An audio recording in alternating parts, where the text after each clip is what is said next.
여봐라! 저기 며느리가 아버지를 업고 달아난다! 잡아라!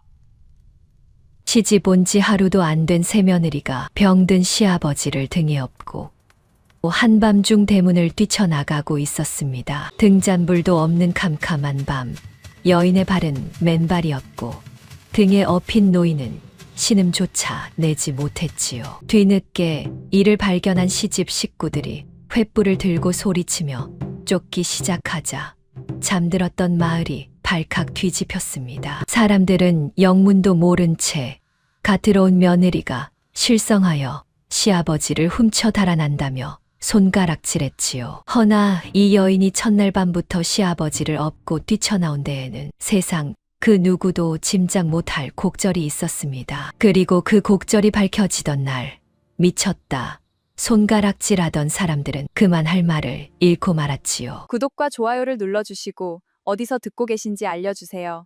다복과 재물의 기운을 보내드립니다. 오늘 밤 이야기 지금 시작합니다. 이야기는 그 하루 전으로 거슬러 올라갑니다. 경상도 어느 고을에 최부자라 불리는 집이 있었습니다. 대대로 물려받은 전답이 고을에서 손꼽혔고 기와 지붕이 세 채나 이어진 큰 집이었지요. 그 집 주인은 최만석이라는 노인이었습니다. 한때는 고을 사람 누구든 그 앞에서 허리를 굽혔던 어른이요. 인심도 후하여 흉년이면 곳간을 여러 이웃을 먹이던 덕 있는 부자였지요. 그러나 사람의 일이란 알 수 없는 것이었습니다. 3년 전 만석 노인은 갑작스레 풍을 맞았습니다. 그 뒤로 왼쪽 몸이 굳어 자리 보전을 하게 되었지요. 말도 어눌해지고 걸음도 뗄 수 없게 되었습니다. 그렇게 큰 살림을 이제는 큰아들 내외가 쥐고 흔들게 되었지요. 큰아들 최두식은 겉보기엔 번듯한 사내였습니다. 옥색 도포를 물들여 입고 상투에는 감나가는 동곳을 꽂고 다녔지요. 얼굴은 기름하고 눈매가 치켜 올라가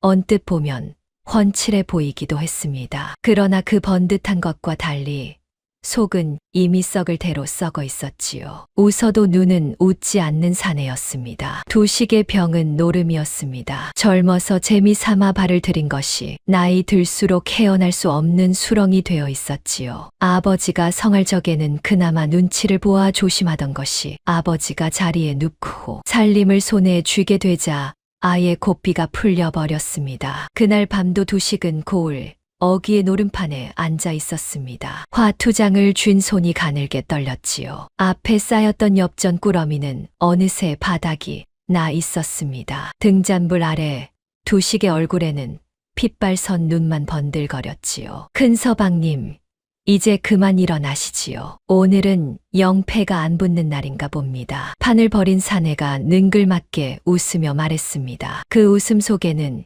이미 두식의 주머니를 다 털어낸 자의 여유가 배어 있었지요. 두식은 벌개진 눈으로 그를 노려보았습니다. 무슨 소린가. 딱 한 판만 더 하면 오늘 잃은 걸 다 찾네. 자, 이번엔 이걸 걸겠네. 두식은 품속에서 접힌 종이 한 장을 꺼내 판 위에 던졌습니다. 다름 아닌 아버지 명의로 된 전담 문서였지요. 노름의 눈이 멀어 마침내 아버지의 땅까지 손을 댄 것이었습니다. 좌중이 술렁였습니다. 큰 서방님, 이건 땅 문서가 아닙니까? 정녕 이걸 거시겠습니까? 나중에 딴소리 하시면 안 됩니다. 군말 말고 패나 돌리게. 이번엔 반드시 딸 것이야. 내 눈에 패가 훤히 보인단 말일세. 그러나 그 한 판마저 두식은 잃고 말았습니다. 아버지의 전단면 맞이기가 그렇게 하룻밤 노름에 남의 손으로 넘어갔지요. 화투장이 뒤집히는 순간 두식의 얼굴이 하얗게 질렸습니다. 그러나 이미 엎질러진 물이었지요. 두식은 넋이 나간 채 노름판을 나섰습니다. 새벽바람이 차가웠지만 등에서는 식은땀이 흘렀습니다. 괜찮다. 아버님 재산이 어디 가는 것도 아니고 곧 되찾으면 될 일이야. 두식은 그렇게 스스로를 다독였습니다. 그러나 그 위태로운 셈이 얼마나 무서운 결말로 치닫게 될지 그때는 미처 몰랐지요. 며칠 뒤 그 땅 문서를 거머쥔 객주에서 사람이 집으로 찾아왔습니다. 마침 두식은 집을 비운 참이라 안주인 초롱이 그 사람을 맞았지요. 초롱은 둥근 얼굴에 눈꼬리가 처져 순해 보이는 여인이었지만 재물 앞에서는 누구보다 눈이 매서워지는 사람이었습니다. 큰 서방님 계시오? 아니 계시면 안주인께 말씀드리리다. 지난번 노름에서 넘어온 전담 말이오. 원금에 이자를 쳐서 이달 금음까지 갚으시면 문서를 돌려드리리다. 허나 그날을 넘기면 그 땅은 영영 우리 것이 되는 게요. 그리 아시오. 아니, 그게 무슨 소리요? 우리 집 땅을 왜 당신들이? 초롱은 그제야 남편이 저지른 일을 알고 얼굴이 새하얘졌습니다. 객주 사람은 초롱의 낯빛을 살피더니 혀를 차며 덧붙였지요. 저런, 이는 모르고 계셨구먼. 큰 서방님이 노름판에서 그 문서를 손수 거셨소이다. 우리도 이런 일은 원치 않으나 노름빚은 노름빚이니 어쩌겠소. 금음까지요. 잊지 마시오. 객주 사람이 돌아간 뒤 초롱은 부들부들 떨며 남편을 기다렸습니다. 밤늦게 술 냄새를 풍기며 돌아온 두식을 붙들고 초롱은 앙칼지게 쏘아붙였지요. 여보, 당신 대체 무슨 짓을 한 거예요? 아버님 땅 문서를 노름판에 걸었다니 그게 정신이 있는 사람이 할 짓이에요. 시끄럽네. 나라고 그러고 싶어 그랬겠나. 잃을 줄 알았으면 걸었겠어. 금음까지 그 돈을 못 갚으면 땅이 넘어간대요. 그 돈이 어디 한두 푼이에요. 우리가 지금 그 큰 돈이 어디 있냐고요. 꽃간 열쇠는 아버님이 여태 움켜쥐고 계시는데. 두식은 방바닥에 털썩 주저앉았습니다. 초롱의 말이 옳았지요. 재산은 분명 이 집에 그득했으나 정작 그 재물에 마음대로 손을 댈 수가 없었습니다. 아버지가 몸은 굳었어도 재산에 관한 일만은 여태 당신 손에서 놓지 않았던 것이지요. 갚을 길은 막막하고 기한은 코앞이었습니다. 두식이 믿을 것은 오직 하나, 아버지가 물려줄 재산뿐이었습니다. 그런데 바로 그 무렵 두식은 청천벽력 같은 사실을 하나 알게 되었습니다. 어느 날 밤 두식은 아버지 방 앞을 지나다 우연히 안에서 새어나오는 말소리를 들었습니다. 아버지가 오래 부리던 늙은 서사를 몰래 불러들여 무언가 은밀히 이르고 있었지요. 두식은 저도 모르게 문 앞에 걸음을 멈추고 귀를 기울였습니다. 이보게, 이 재산은 큰 놈이 아니라 성돌이와 그 아이 몫으로 문서를 다시 손봐야겠네. 어르신, 큰 서방님이 아시면 큰 소란이 날 텐데요. 장자를 두고 막내에게 재산을 넘기는 것은 알기에 하는 말일세. 큰 놈 손에 들어가면 이 집은 반년도 못 가 거덜이나 노름빚으로 다 날릴 게야. 내 이미 그 아이가 땅 문서까지 노름판에 걸었다는 소문을 들었네. 그런 자식에게 어찌 이 재산을 맡기겠나. 내 눈에 흙이 들어가기 전에 이 재산만은 지켜야 하네. 성돌이는 심성이 곧고 성실하니 그 아이라면 이 재산을 옳게 쓸 게야. 허나 어르신 몸이 이러하신데 그 큰일을 어찌. 그러니 서두르는 게야. 내 몸이 더 나빠지기 전에 이 문서를 마저 완성해 두어야 하네. 자네가 좀 도와주게. 문 밖에서 그 말을 다 들은 두식은 숨이 턱 막혔습니다. 성돌이라면 12살이나 아래인 막내 동생이었지요. 아버지가 재산을 통째로 그 막내에게 돌리려 한다는 말이 아니겠습니까? 두식의 손이 부들부들 떨렸습니다. 이런 법이 어디 있단 말인가? 두식은 어둠 속에서 이를 부드득 알았습니다. 장자인 제가 마땅히 물려받아야 할 것을 새파란 막내에게 넘긴다니요. 게다가 객주에 잡힌 빚의 기한은 금음 바로 코앞이었습니다. 만약 아버지가 그 문서를 완성하고 나면 제게 돌아올 것은 재산은커녕 노름빚뿐이었지요. 아버지가 그 문서를 완성하기 전에 그리고 빚쟁이가 땅을 채가기 전에 무슨 수를 내야 했습니다. 그날부터 두식의 눈빛이 달라졌습니다. 무언가 무서운 결심이 그 눈 속에 자리 잡기 시작한 것이지요. 방으로 돌아온 두식은 아내 초롱을 조용히 불러 앉혔습니다. 등잔부를 사이에 두고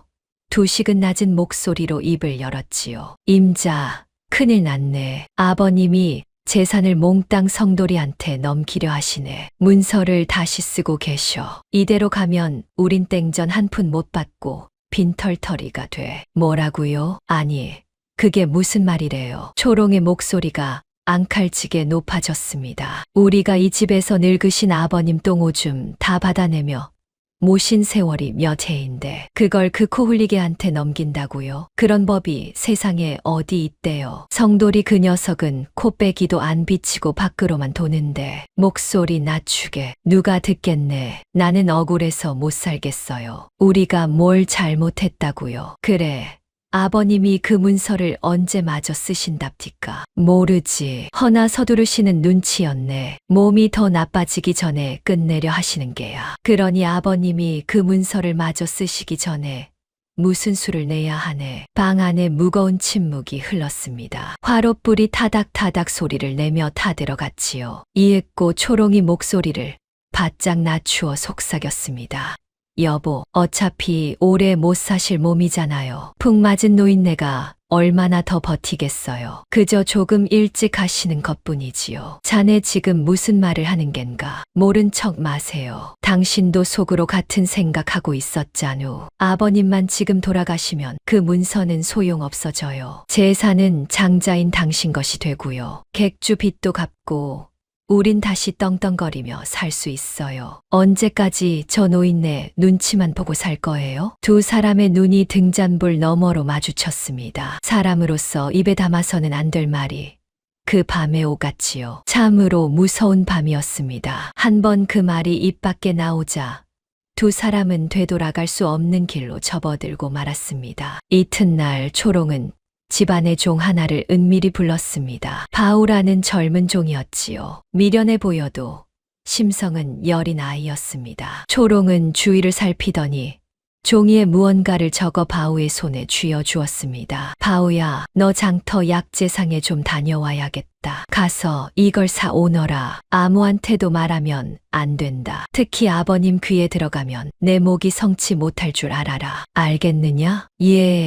예, 큰아씨. 헌데 이게 무슨 약재입니까요? 내가 그건 알 것 없다. 그저 사오기나 하면 돼. 어서 다녀오너라. 바오는 영문도 모른 채 장터로 향했지요. 그렇게 사온 것이 바로 아버지의 탕약에 섞일 독초였습니다. 부자라는 조금씩 오래 먹이면 사람이 신압으로 말라 죽는 무서운 독초였지요. 그날부터 만성 노인의 탕약에는 남들이 모르는 것이 한 가지 섞이기 시작했습니다. 초롱이 뒤란에서 직접 다리는 탕약이었으니 그 안에 무엇이 들어가는지 아는 사람은 부부 둘뿐이었지요. 노인은 날이 갈수록 기운이 빠졌습니다. 그러자 나도 성치 않던 몸이 더욱 시들어갔지요. 밥을 넘기지 못하고 정신이 오락가락하는 날이 늘어갔습니다. 낯빛은 검게 죽어가고 입술은 파리해졌지요. 아이고, 아버님이 이제 정말 얼마 안 남으셨나 봐. 이를 어째. 초롱은 사람들 앞에서 눈물까지 찍어냈습니다. 속으로는 딴셈을 하면서 말이지요. 문병 온 이웃들은 그 모습을 보고 참 효성지극한 며느리라며 혀를 내둘렀습니다. 참으로 무서운 노릇이었지요. 그런데 만성 노인은 정말 아무것도 모르고 그저 누워만 있었을까요? 굳은 몸으로 자리에 누운 그 노인의 흐릿한 눈은 과연 아무것도 보지 못하고 있었을까요? 바로 그런 집에 한 처자가 시집을 오게 되었습니다. 막내사들 최성돌의 배필로 정해진 한보름이라는 처자였습니다. 이웃 고을에서 약초를 다루는 집안의 딸로 갸름한 얼굴에 짙은 눈썹, 몸매는 여느 교수와 달리 다부졌지요. 어릴 적부터 손에 물 마를 날 없이 일을 해온 터라 손마디가 굵었습니다. 곱게 자란 교수라기보다는 어디 하나 야무진 데가 있는 처자였지요. 말수는 적었지만 한 번 본 것은 놓치지 않는 눈썰미가 남달랐습니다. 그 눈은 사람의 낯빛 하나, 물건의 빛깔 하나도 예사로 넘기지 않았지요. 무엇보다 보름의 친정은 대대로 약초를 캐고 다루던 집안이었습니다. 어려서부터 아버지를 따라 산을 오르내리며 온갖 풀을 만졌지요. 어느 풀이 사람을 살리고 어느 풀이 사람을 해치는지 보름은 눈으로만 보아도 어렴풋이 짐작할 수 있었습니다. 아버지는 늘 이렇게 일렀지요. 보름아, 약과 독은 한 끗 차이다. 잘 쓰면 약이요. 잘못 쓰면 독이야. 그러니 풀 하나를 볼 때도 허투루 보아서는 안 된다. 그 가르침이 몸에 밴 처자였습니다. 이것이 훗날 얼마나 큰일을 하게 될지 그때는 아무도 몰랐지요. 혼례는 조촐하게 치러졌습니다. 신랑 성돌은 앳된 얼굴의 23살 청년이었지요. 아버지를 닮아 심성이 곧고 형과 달리 허튼 데가 없는 젊은이였습니다. 그런데 이 신랑에게는 딱한 사정이 하나 있었습니다. 혼례를 올린 바로 그날 저녁 성돌은 먼 길을 떠나야 했던 것이지요. 집안이 오래전부터 버려둔 삼배 장사가 있었는데 그 물목을 받으러 남쪽 포구까지 다녀와야 했습니다. 몇 달 전부터 잡혀있던 일정이라 미룰 수가 없었지요. 신행 첫날 밤도 치르지 못하고 길을 떠나야 하니 성돌의 마음이 여간 무거운 것이 아니었습니다. 미안하오. 세 사람. 하필 이런 때에 길을 떠나게 되어 내 면목이 없소. 성돌은 차마 발이 떨어지지 않는 얼굴로 그렇게 말했습니다. 보름은 고개를 조용히 숙였지요. 염려 마시고 다녀오십시오. 사내가 바깥 일을 하는 것은 마땅한 일이 아니겠습니까? 제가 집을 잘 지키고 있겠습니다. 고맙소. 참말로 고맙소. 그런데 세 사람 한 가지만 부탁하겠소. 성돌은 잠시 머뭇거리다 목소리를 낮추어 말했습니다. 우리 아버님이 요 근래 부쩍 병이 깊어지셨소. 형님 내외가 모시고 있다지만 어쩐지 내 마음이 놓이질 않소. 내가 없는 동안 세 사람이 아버님을 좀 살펴드리면 고맙겠소. 아버님은 말씀은 못하셔도 정신은 또렷하신 분이요. 그 말에는 어딘지 모를 근심이 배어 있었습니다. 보름은 그 근심의 까닭을 그때는 알지 못했지요. 그저 효심 깊은 남편의 당부련이 여겼습니다. 염려 마십시오. 제가 아버님 곁을 지키겠습니다. 서방님은 몸성이 다녀오시기만 하십시오. 고맙소. 그 말 한마디에 발걸음이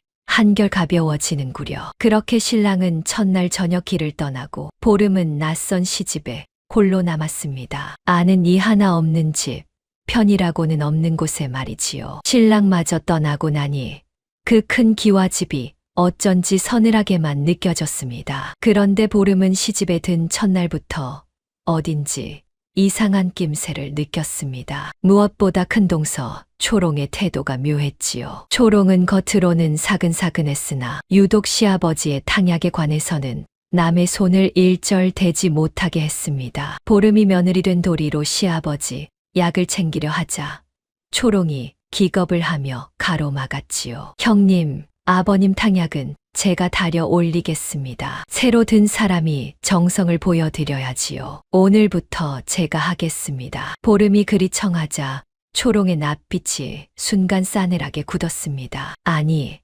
그건 됐네. 아버님 약은 워낙 까다로워서 내가 오래 다려온 대로 해야 하네. 자네가 함부로 손댔다가 약이 잘못되기라도 하면 어쩌려고. 자네는 딴 일이나 거들게. 말은 부드러웠으나 그 눈빛만은 서슬이 벌했지요. 보름은 고개를 갸웃했습니다. 아무리 까다로운 약이라 한들 새 며느리가 시아버지 약 한 첩 못하릴 까닭이 무엇이란 말입니까? 도리어 며느리가 약을 챙기겠다는데 저리 펄쩍 뛰는 것이 어딘지 이상했지요. 그날 낮 보름은 우물가에서 동네 안악들과 마주쳤습니다. 안악들은 갓 시집 온 새댁을 두고 수군거렸지요. 새댁 그 집에 시집 왔다며? 아이고, 하필 그 집이라니. 그 집이 어떤 집이온지요? 보름이 조심스레 묻자 나이 지긋한 안악 하나가 혀를 차며 목소리를 낮췄습니다. 큰 서방이 노름으로 집안을 거덜내는 통에 그 집 꼴이 말이 아니라네. 시아버님은 몸져 누우셨지. 큰 며느리는 살림을 제 손에 쥐고 흔들지. 세대 내 말 한마디 해줌세. 그런 집에서는 눈과 귀를 크게 열되 입은 꼭 다물고 있게. 세상이란 게 말이야. 소리 크게 지르는 사람이 이기는 게 아니라 조용히 옳은 걸 아는 사람이 끝에 가서 이기는 법이거든. 명심하겠습니다. 보름은 그 말을 그저 흘려들었습니다. 그때는 그 말이 제 앞날에 얼마나 깊이 사무치게 될지 미처 알지 못했지요. 그날 저녁 보름은 시아버지께 천문안을 올리러 안방으로 들었습니다. 자리에 누운 만석 노인은 그저 껍데기만 남은 듯 여위어 있었지요. 검게 죽은 낯빛에 숨소리마저 가늘었습니다. 보름은 가만히 절을 올렸습니다. 아버님, 오늘 이 집에 든 새 사람이 옵니다. 부족 하나마 정성껏 모시겠사오니 부디 오래 강령하십시오. 노인은 굳은 혀로 무어라 답하려다 그만두었습니다. 그런데 그 순간 노인이 성한 오른손을 힘겹게 움직였지요. 며느리의 소매자락을 붙들더니 머리맡에 탕야 그릇을 향해 자꾸만 눈짓을 하는 것이었습니다. 무언가를 애타게 호소하는 눈빛이었지요. 아버님, 무엇을 말씀하시려는 것이옵니까? 노인은 소리를 내지 못했습니다. 그저 탕야 그릇과 며느리의 얼굴을 번갈아 볼 뿐이었지요. 그 눈빛이 어찌나 간절한지 보름은 가슴 한켠이 서늘해졌습니다. 마치 무언가를 필사적으로 알리려는 사람의 눈빛이었으니까요. 바로 그때 무심코 그 탕야 그릇을 집어든 순간이었습니다. 보름의 손끝이 멈칫했지요. 탕기 밑바닥에 가라앉은 찌꺼기가 어딘지 낯설었던 것입니다. 이건 보통 보약에 들어가는 풀이 아닌데 친정에서 수없이 보아온 약재들과는 빛깔도 냄새도 달랐습니다. 거무튀튀한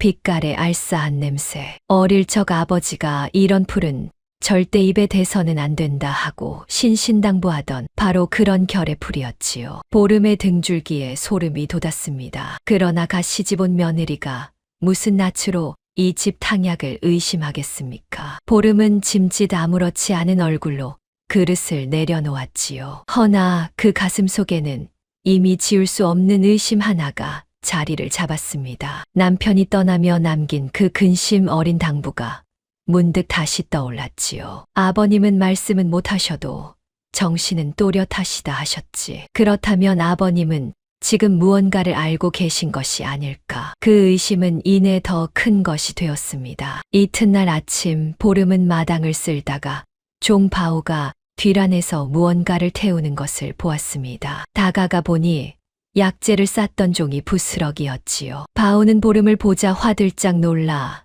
태우던 것을 발로 비벼 껐습니다. 바우야, 그건 무엇이냐? 아무것도 아닙니다요. 작은 아씨, 그냥 큰 아씨가 태우라 하셔서요. 바우의 눈빛이 불안하게 흔들렸습니다. 보름은 그 얼굴에서 무언가 캥기는 것이 있는 사람의 낯빛을 읽었지요. 이 아이는 무언가를 알고 있다. 보름은 그리 직감했습니다. 바우야, 혹 내가 큰아씨 심부름으로 장터 약재상에 다녀온 일이 있느냐? 바우는 흠칫 몸을 떨었습니다. 그건 어찌 아셨습니까요?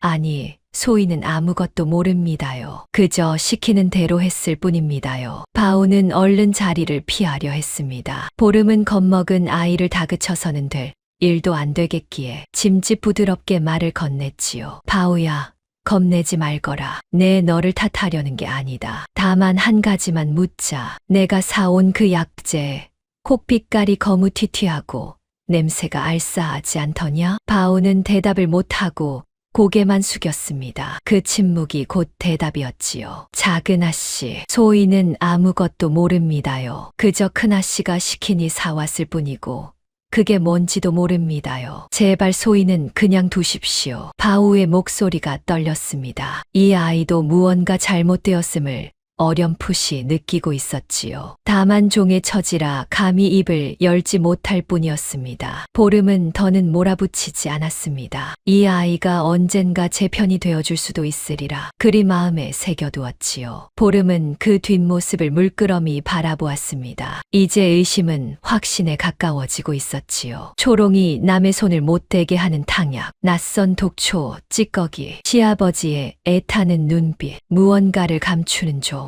그리고 태워 없애는 약재 봉지. 이 조각들이 하나로 맞춰지자 등골이 오싹해지는 그림이 그려졌습니다. 설마 이 집에서 아버님을. 보름은 차마 그 생각을 끝맺지 못했습니다. 너무도 끔찍한 일이었으니까요. 그러나 아니라고 부정할 수도 없었습니다. 확인해야 했지요. 이 의심이 사실인지 아닌지 두 눈으로 똑똑히 보아야 했습니다. 오늘 밤 탕약을 다릴 때를 노리자. 무엇이 들어가는지 이 눈으로 확인하고 말리라. 보름은 마음을 굳혔습니다. 그날 밤 온 집안이 잠들기를 기다렸지요. 낯선 시집의 첫 이틀 밤을 보름은 그렇게 뜬 눈으로 지새우며 때를 기다렸습니다. 과연 그 밤 보름은 무엇을 보게 될까요? 그리고 그것을 본 뒤에 이 여인은 어떤 결단을 내리게 될까요? 그날 밤이 깊어갔습니다. 보름은 건넌방에 홀로 앉아 때를 기다렸습니다. 낯선 집은 고요했지요. 문풍지 사이로 스며드는 밤바람이 유난히 차가웠습니다. 그러나 보름의 마음은 조금도 고요하지 못했습니다. 낮에 본 그 탕약의 찌꺼기와 시아버지의 애타는 눈빛이 자꾸만 눈앞에 어른거렸던 것입니다. 아니야. 내가 잘못 본 것일 수도 있어. 사람을 이리 함부로 의심해서는 안 되지. 보름은 몇 번이고 그리 생각하려 애썼습니다. 그러나 친정에서 배운 눈은 거짓말을 하지 않았지요. 그 풀은 분명 사람을 해치는 독초였습니다. 아무리 좋게 생각하려 해도 그것이 어쩌다 보약에 섞였다고는 도무지 믿기지 않았습니다. 확인하는 수밖에 없었지요. 밤이 이슥하여 온 집안이 잠든 기척이 들리자 보름은 마침내 자리에서 일어났습니다. 숨을 죽이고 살그머니 방문을 열고 나섰지요. 탕약을 다리는 뒤란으로 발걸음을 옮기려던 참이었습니다. 그런데 뒤란 쪽에서 희미한 불빛이 새어나오고 있었습니다. 이 야심한 시각에 누가 있는 것일까요? 보름은 숨을 죽이고 담벼락에 몸을 바짝 붙였습니다. 심장이 두근거렸지요. 부엌 옆 뒤란에는 두식과 초롱이 있었습니다. 작은 화로에 약탕관을 올려놓고 두 사람이 머리를 맞대고 무언가를 소곤거리고 있었지요. 보름은 담벼락 그늘에 몸을 감춘 채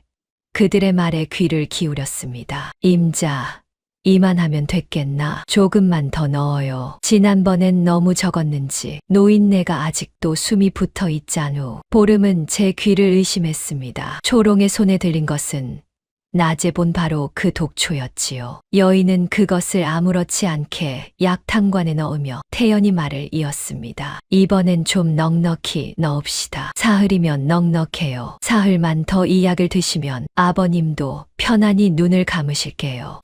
목소리 낮추게. 그래도 이래도 되는 것인가? 아무리 그래도 날 낳아주신 아버님인데 밤마다 꿈자리가 뒤숭숭해서 원. 에구.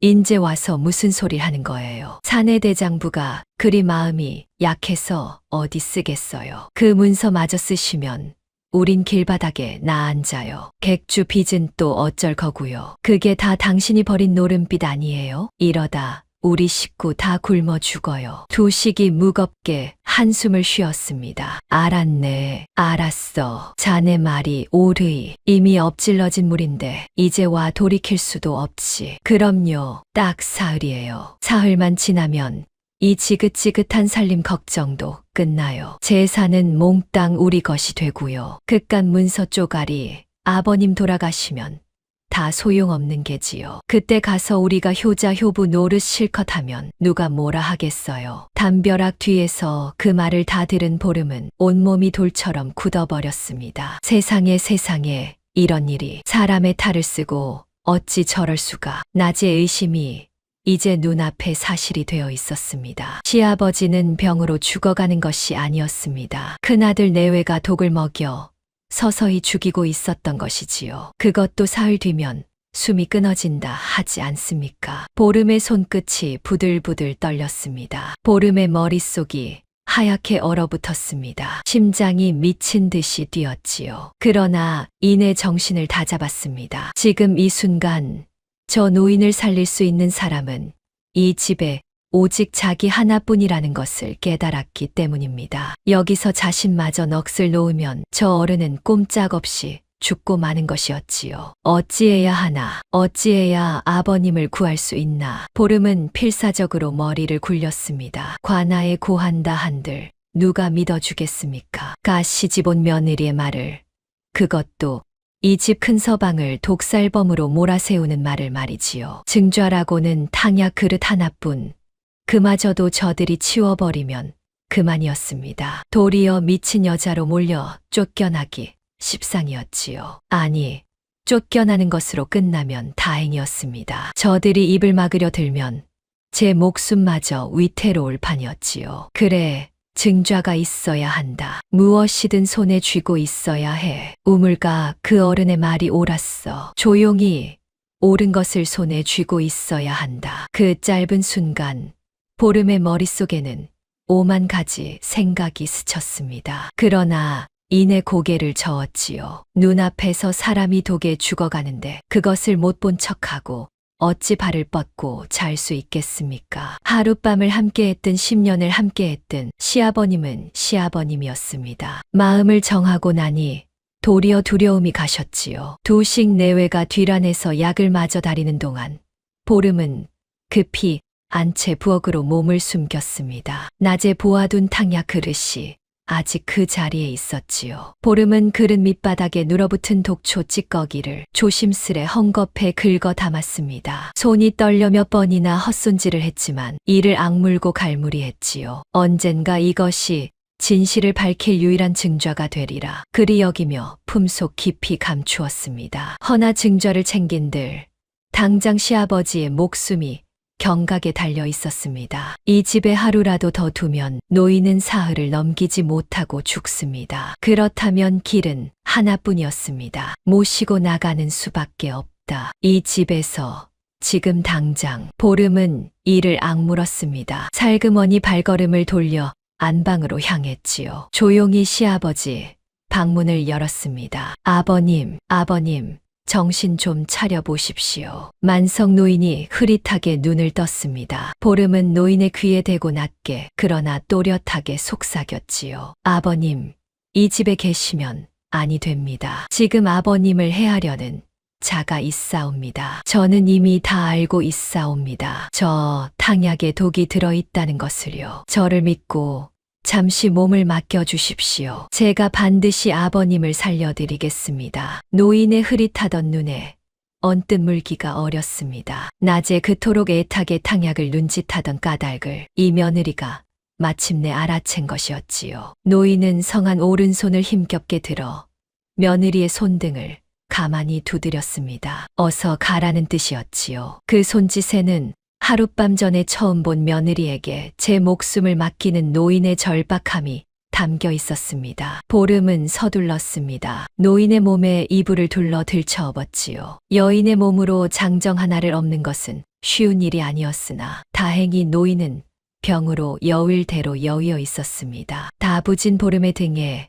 노인이 힘없이 얹혔습니다. 어릴 적부터 산을 오르내리며 다져진 몸이 아니었다면 엄두도 못 낼 일이었지요. 방을 나선 보름은 발소리를 죽여 마당을 가로질렀습니다. 늙은 감나무 그늘 아래로 몸을 숨기며 대문의 빗장을 조심스레 벗겼지요. 삐그덕 하는 소리가 어둠 속에 유난히 크게 울렸습니다. 보름은 숨을 멈추었습니다. 바로 그때였습니다. 걔 누구냐? 뒤란에서 인기척을 느낀 두식이 소리쳤습니다. 화들짝 놀란 부부가 등불을 들고 달려 나왔지요. 대문 앞에 시아버지를 업고 선 며느리를 본 두 사람은 순간 얼이 빠진 얼굴이 되었습니다. 저것이 지금 뭐 하는 짓이냐? 아버님을 업고 어딜 간단 말이냐? 이 미친 것이. 보름은 뒤도 돌아보지 않았습니다. 대문을 박차고 어둠 속으로 내달렸지요. 등에 업힌 시아버지가 흔들리지 않도록 두 손으로 노인의 다리를 꽉 붙든 채였습니다. 맨발에 밟히는 흙과 돌이 차가웠지만 그런 것을 느낄 겨를도 없었습니다. 저것 잡아라. 도둑이야. 며느리가 아버님을 훔친다. 두식이 목청을 높여 소리쳤습니다. 순간 두식의 머릿속은 아찔했지요. 저 며느리가 만약 무언가를 알아챈 것이라면 큰일이었습니다. 무슨 수를 써서라도 붙잡아 입을 막아야 했지요. 초롱도 질세라 악을 썼습니다. 미친 며느리가 사람 잡네. 저 미친 것 좀 잡아줘요. 시아버님을 훔쳐 달아나요. 집안의 하인들이 잠에서 깨어 우르르 뛰쳐나왔습니다. 이웃집에도 불이 켜지고 사람들이 무슨 일인가 하고 문 밖으로 고개를 내밀었지요. 순식간에 온 마을이 발칵 뒤집혔습니다. 캄캄한 밤중에 웬 여인이 노인을 업고 달리고 그 뒤를 사람들이 소리치며 쫓으니 그야말로 난리가 난 것이었습니다. 미쳐도 단단히 미쳤구먼. 첫날부터 저 무슨 해괴한 짓이야. 구경 나온 사람들이 저마다 혀를 찼습니다. 그저 갓 시집온 여자가 병든 시아버지를 들쳐업고 밤도망을 친다니 미쳤다는 말밖에 나오지 않았지요. 진실을 아는 것은 오직 달아나는 보름과 쫓는 두식 내외뿐이었습니다. 횃불이 하나둘 켜지고 사내들이 며느리의 뒤를 쫓기 시작했습니다. 밤길은 어두웠고 보름의 발은 맨발이었지요. 돌부리에 채여 발바닥이 찢어져도 보름은 걸음을 멈추지 않았습니다. 멈추면 아니 된다. 여기서 잡히면 아버님도 나도 끝이다. 등 뒤에서 횃불이 점점 가까워졌습니다. 사내들의 걸음은 빨랐고 며느리는 노인을 업은 몸이었지요. 그 거리가 좁혀질수록 보름의 숨은 턱까지 차올랐습니다. 등에 업힌 노인의 무게가 천근만근 무겁게만 느껴졌지요. 저기다. 저기 산길로 접어든다. 놓치지 마라. 큰 서방님이 잡아오라 하셨다. 보름은 마을을 벗어나 산길로 접어들었습니다. 나뭇가지가 얼굴을 핥히고 어둠 속에서 몇 번이나 발을 헛디뎠지요. 무릎이 까지고 손바닥이 쓸렸지만 오직 앞으로 나아갈 뿐이었습니다. 그때 저만치 산자락에 희미한 불빛 하나가 보였습니다. 외딴 오두막이었지요. 보름은 마지막 힘을 짜내 그 불빛을 향해 달렸습니다. 등에 업힌 노인의 숨소리가 자꾸만 잦아드는 것이 마음을 더욱 다급하게 했지요. 제발 제발 문 좀 열어주십시오. 사람 살려주십시오. 보름은 오두막 문을 두드리며 애타게 부르짖었습니다. 등 뒤로는 횃불이 코앞까지 다가와 있었지요. 이제 저 문이 열리지 않으면 모든 것이 끝이었습니다. 그 문이 열리는 순간 보름의 운명도 그리고 등에 업힌 노인의 운명도 함께 갈리려 하고 있었습니다. 삐그덕 하고 오두막 문이 열렸습니다. 문 안에서 나온 것은 백발이 희끗한 노파였습니다. 검게 그을린 얼굴에 눈빛만은 경영했지요. 허리에는 약초 망태를 두르고 있었습니다. 산자락에서 약초를 캐며 홀로 사는 갓난 할멈이었지요. 갓난은 이 깊은 밤에 웬 여인이 노인을 업고 문을 두드리니 눈을 가늘게 뜨고 그들을 살폈습니다. 이 밤중에 웬 소란이냐. 갓난은 문 앞에 선 젊은 여인과 그 등에 업힌 노인을 번갈아 보았습니다. 여인의 발은 피투성이었고 옷은 나뭇가지에 찢겨 너덜너덜했지요. 등에 업힌 노인은 숨이 곧 넘어갈 듯했습니다. 할머니, 제발 사람 좀 살려주십시오. 이 어른이 지금 돌아가시게 생겼습니다. 보름이 다급하게 애원했습니다. 바로 그때 산 아래에서 횃불을 든 사내들이 우르르 몰려 올라왔지요. 저기 있다. 저 오두막이다. 인연 어딜 도망쳐 썩 시아버님을 내려놓지 못할까. 갓나는 그 광경을 잠시 바라보더니 이내 보름을 안으로 잡아 끌었습니다. 오랜 세월 산에서 홀로 살아온 노파의 눈은 누가 쫓기는 자이고 누가 쫓는 자인지를 한눈에 알아보았지요. 일단 들어오너라.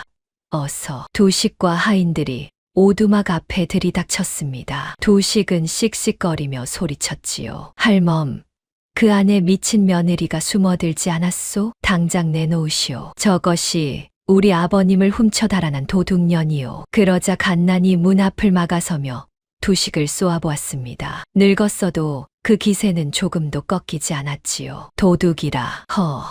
그 말 참으로 우습구나. 내 눈에는 병든 시아버지를 등에 업고 밤길을 달려온 며느리가 보이는데 자네 눈에는 도둑이 보인다니. 대체 누구 눈이 잘못된 게냐. 뭐요? 이 할멈이 지금 누구 편을 드는 게요? 편을 드는 게 아니라 이치를 말하는 게지. 도둑이라면 값나가는 폐물을 훔치지. 왜 하필 다 죽어가는 늙은이를 업고 달아난단 말이냐. 이 밤중에 맨발로 산을 넘어서 말이다. 자네 같으면 그리하겠나. 병든 시아비를 업고 산을 넘는 도둑을 나는 살다 처음 보네. 두식은 말문이 막혔습니다. 노파의 말에 뒤따라온 마을 사람들도 웅성거리기 시작했지요. 하긴 그도 그렇네. 훔칠 게 없어서 병든 노인을 훔쳐. 뭔가 곡절이 있는 거 아니요? 저 새댁이 아무 까닭 없이 저럴 리가 없지. 두식은 낯빛이 불그락푸르락했습니다. 그러나 이 많은 사람들 앞에서 함부로 오두막을 부수고 들어갈 수도 없는 노릇이었지요. 자칫 제 속셈이 드러날까 두려웠던 것입니다. 여기서 무리하게 굴었다간 도리어 사람들의 의심을 살 판이었지요.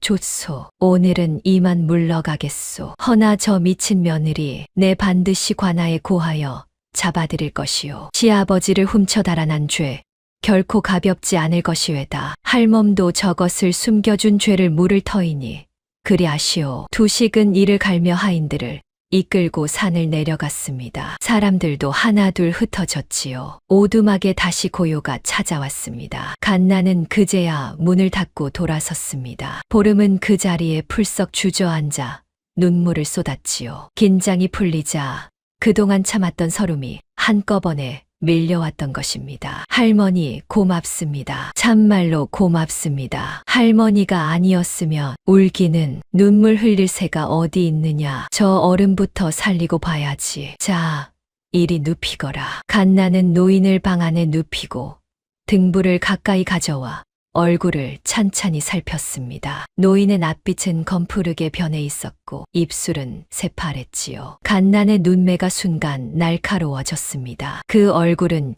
이미 예사롭지 않은 무언가를 알아챈 얼굴이었지요. 이복의 세대, 이 어른 언제부터 이러셨나? 풍을 맞으신 지는 3년이 되었다 하옵니다. 헌데 요 근래에 부쩍 더 나빠지셨다고. 풍이라. 아니다. 이건 풍으로 일이 되는 게 아니야. 풍 맞은 이가 이리 검게 죽어가진 않아. 갓나는 노인의 눈꺼풀을 뒤집어 보고 손톱 밑을 살피고 입가의 냄새를 맡았습니다. 오랜 세월 약초를 다뤄온 손길이었지요. 이윽고 갓난의 입에서 무거운 말이 흘러나왔습니다. 이 어른 독을 드셨네. 역시 그러하옵니까? 보름은 품속에서 헝겊을 꺼냈습니다. 탕약 그릇에서 긁어온 그 독초 찌꺼기였지요. 갓나는 그것을 받아 등불에 비춰보더니 손끝으로 비벼 냄새를 맡았습니다. 그러고는 나직이 탄식했지요. 부자로구나. 부자라는 독초야. 이걸 조금씩 오래 먹이면 사람이 신압으로 말라 죽는다. 겉으로는 그저 노환으로 시들어가는 것처럼 보이지. 그래서 남들은 감쪽같이 속는 게야. 참으로 독한 것들이야. 이걸 제 아비에게 먹이다니 사람의 탈을 쓰고 어찌 이런 짓을. 갓나는 보름을 돌아보았습니다. 그 눈빛에 노여움과 안쓰러움이 함께 어려 있었지요. 세댁, 자네가 이 어른을 살렸네. 하루만 늦었어도 손을 쓸 수 없었을 게야. 자네가 아니었으면 이 어른은 꼼짝없이 저승길로 갈 뻔했어. 어찌 이걸 알아보았누? 친정이 약초를 다루던 집이라 어깨 너머로 조금 배웠사옵니다. 탕약에서 낯선 풀을 보고 이상히 여겼지요. 어쩐지. 그래서 그 독초를 알아본 게로군. 예사 눈썰미가 아니야. 자, 그럼 이제부터 이 어른을 살려보세. 시간이 없으니 어서 서두르세. 갓나는 소매를 걷어붙이고 약초 망태를 뒤졌습니다. 이런저런 풀뿌리를 꺼내 절구에 넣고 빻기 시작했지요. 보름도 곁에서 손을 보탰습니다. 두 여인은 밤새도록 약을 다리고 노인의 굳은 몸을 정성껏 주물렀습니다. 화롯불 앞에서 두 사람의 그림자가 밤새 흔들렸지요. 할머니, 이 약초는 무엇이옵니까? 이건 독을 풀어주는 풀일세. 부자의 독을 다스리려면 이 풀이 제격이지. 산 사람이 죽을 독을 먹었으면 산이 그 해독초도 함께 내어주는 법이거든. 자연의 이치란 참 묘하지 않으냐. 동이 터올 무렵 노인의 검푸르던 낯빛이 조금씩 돌아오기 시작했습니다. 새파랗던 입술에도 희미하게나마 핏기가 돌았지요. 여전히 위태로웠지만 적어도 당장 숨이 넘어갈 고비는 넘긴 듯 했습니다. 보름은 노인의 손을 꼭 쥐고 밤을 지새웠지요. 그렇게 며칠이 흘렀습니다. 보름은 오두막에 머물며 시아버지를 지극정성으로 돌보았지요. 노인은 하루가 다르게 기운을 되찾아 사흘째 되던 날에는 죽 몇 수를 스스로 넘길 수 있게 되었습니다. 그 사이 보름과 갓난 사이에는 살가운 정이 쌓여갔지요. 어느 밤 노인이 잠든 사이 두 여인은 화롯가에 마주 앉았습니다. 보름이 문득 물었지요. 할머니는 어찌 이 깊은 산속에 홀로 사시는지요? 마을을 두고 이런 외딴 곳에서. 갓나는 화롯불을 물끄러미 바라보다 천천히 입을 열었습니다. 나도 왕년엔 마을에서 살았더랬지. 약초를 다루는 솜씨가 좋아 아픈 사람 여럿을 살렸어. 사람들이 나를 약초 할멈이라 부르며 고마워했지. 헌데 어느 해 못된 관리 하나가 내게 누명을 씌웠지 뭐냐. 누명이라니요. 그 관리의 첩이 병들어 죽었는데 그걸 내가 준 약 탓이라고 몰아붙인 게야. 실은 그 관리가 첩을 독살한 것이었는데도 말이지. 첩이 다른 사내와 정을 통한 걸 알고 홧김에 독을 먹인 게야. 그러고는 죄를 내게 뒤집어 씌운 게지. 힘없는 늙은이가 무슨 수로 그걸 밝히겠나. 나는 결국 마을에서 쫓겨나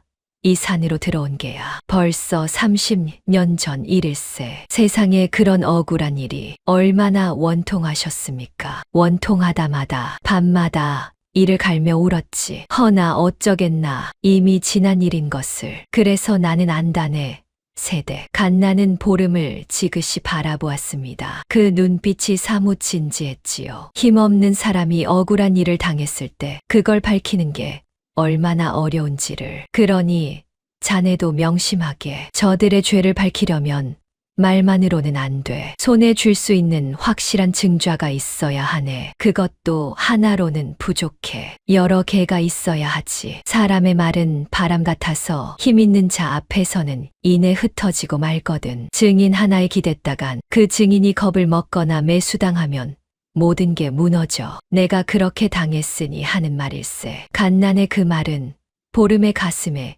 깊이 새겨졌습니다. 훗날 이 가르침이 진실을 밝히는 결정적인 열쇠가 될 줄은 그때는 미처 몰랐지요. 할머니 말씀 뼈에 새기겠습니다. 반드시 여러 겹의 증거를 모아 저 악한 자들이 결코 빠져나가지 못하게 하겠습니다. 보름의 눈빛이 단단해졌습니다. 시아버지를 살린 데서 멈추지 않고 스스로 진실을 캐내겠다는 결심이 그 눈에 서려 있었지요. 그저 지키기만 하는 여인이 아니라 나아가 싸우는 여인이 되기로 마음먹은 것이었습니다. 노인이 어느 정도 기력을 차리자 어느 날 밤 뜻밖의 말을 꺼냈습니다. 굳은 혀로 더듬더듬 그러나 또렷한 뜻을 담아서였지요. 새아가 내 너에게 할 말이 있다. 나는 진작부터 알고 있었느니라. 저 두식이 내외가 내 약에 무언가를 타는 것을. 예, 아버님.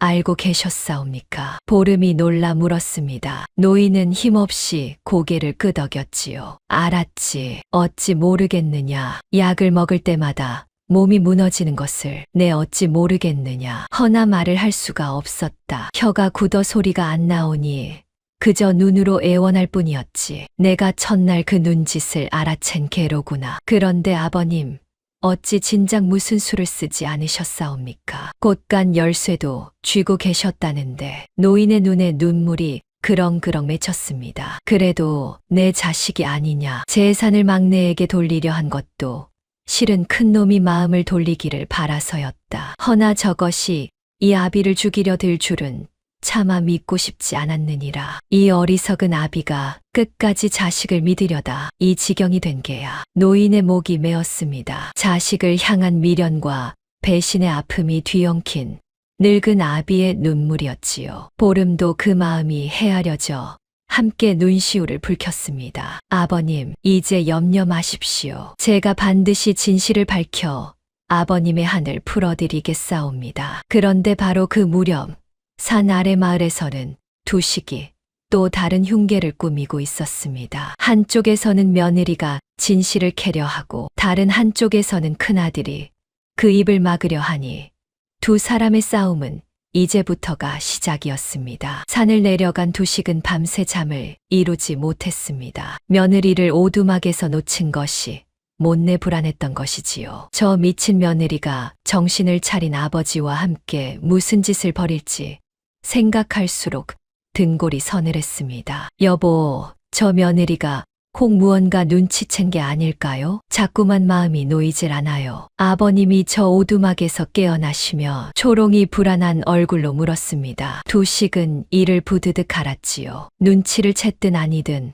이대로 둘 수는 없네. 아버님이 저 오두막에서 정신을 차리시면 어찌 되겠나. 그 전에 손을 써야 해. 어찌하시려고요? 두식은 잠시 궁리하더니 음험한 미소를 지었습니다. 우선은 소문이야. 저 며느리가 실성했다는 소문을 온 고을에 쫙 퍼뜨리는 게지. 미친 여자가 시아버지를 훔쳐 달아났다고 말이야. 그리하면 나중에 저것이 무슨 말을 짓거려도 사람들은 미친년의 헛소리로 여길 게 아닌가. 제 아무리 옳은 말을 해도 미친 사람 입에서 나온 말은 아무도 안 믿는 법이거든. 아, 그거 참 좋은 생각이에요. 두식은 이튿날부터 하인들을 풀어온 고을의 소문을 퍼뜨렸습니다. 갓 시집온 며느리가 실성하여 병든 시아버지를 들쳐업고 달아났다는 소문이었지요. 게다가 두식은 스스로를 효심, 지극한 아들인 양꾸며 미친 며느리에게서 아버지를 되찾으려는 가엾은 아들로 행세했습니다. 그러니 사람들의 동정은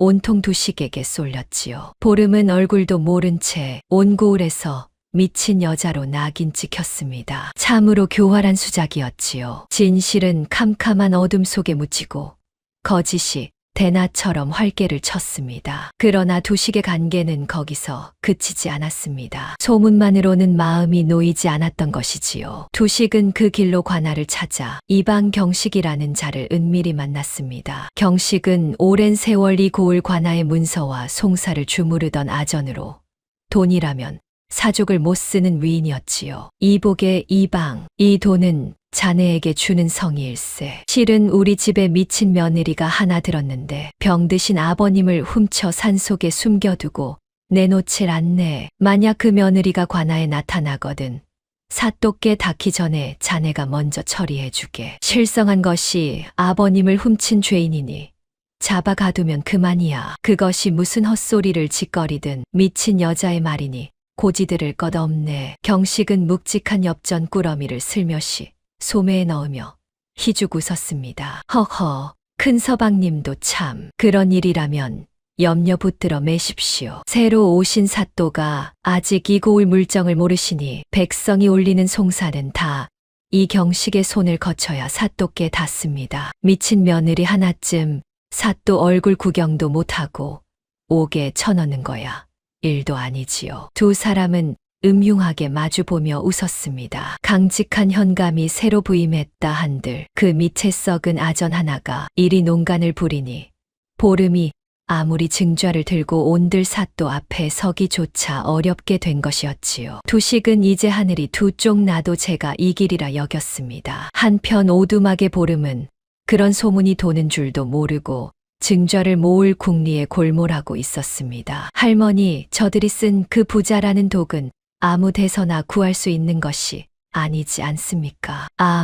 그렇고 말고 그건 아무 약재상에서나 파는 물건이 아니야. 이 근방에서 그런 독한 약재를 다루는 곳은 아마 장터에 그 약재상 하나뿐일 게다. 그렇다면 그 약재상을 찾아가 보겠습니다. 누가 그 독초를 사갔는지 알아내면 그것이 곧 저들의 죄를 밝힐 증좌가 될 것입니다. 갓나는 걱정스러운 얼굴이 되었습니다. 허나 세댁, 지금 온 고을이 자네를 미친 며느리라 손가락질하고 있을 걸세. 두식이 그자가 가만히 있을 리 없지 않으냐. 얼굴을 드러내고 다니다간 잡혀갈 게야. 조심, 또 조심해야 하네. 염려 마십시오. 조심히 다녀오겠습니다. 아버님은 부디 할머니께서 잘 좀 봐주십시오. 보름은 낡은 무명 수건으로 얼굴을 반쯤 가리고 장터로 향했습니다. 시아버지를 구한 데서 멈추지 않고 스스로 진실을 캐러 나선 것이지요. 장터의 약재상은